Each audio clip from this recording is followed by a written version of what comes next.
ছাব্বিশ বিপিএলের বাকি আরো প্রায় 3.5 মাস। তবে টুর্নামেন্টের প্লেয়ার ড্রাফটের দিনক্ষণ এখনো চূড়ান্ত করেনি বিসিবি, কিন্তু তার আগেই এবার বড় চমক নিয়ে এলো রংপুর রাইডার্স ফ্র্যাঞ্চাইজি। দীর্ঘদিনের শিরোপা কাটাতে এবার হাতঘাট বেঁধে প্রস্তুত হচ্ছে উত্তরবঙ্গের প্রতিনিধিরা।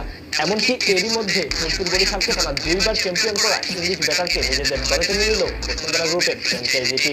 তার পাশাপাশি আরো 3 বিদেশিকে দলে ভেজালো রাইডার্স পরিবার।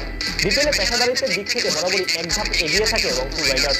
তারা 2বার গ্লোবাল সুপার লিগের মতো বৈশ্বিক টুর্নামেন্টও বাংলাদেশের প্রতিনিধিত্ব করেছে নুরুল হাসান প্রধান বাহিনী। এবার বিপিএল নিয়েও বেশ সিরিয়াস তারা। অন্যান্য দলগুলোকে চ্যালেঞ্জ জানাতে আগে থাকতেই প্রস্তুত হচ্ছে রংপুরের টিম ম্যানেজমেন্ট। জানা যায় এরই মাঝে ইংল্যান্ডের সাবেক তারকা ওপেনার ডেভিড মালানের সঙ্গে চুক্তি করে রেখেছে তারা।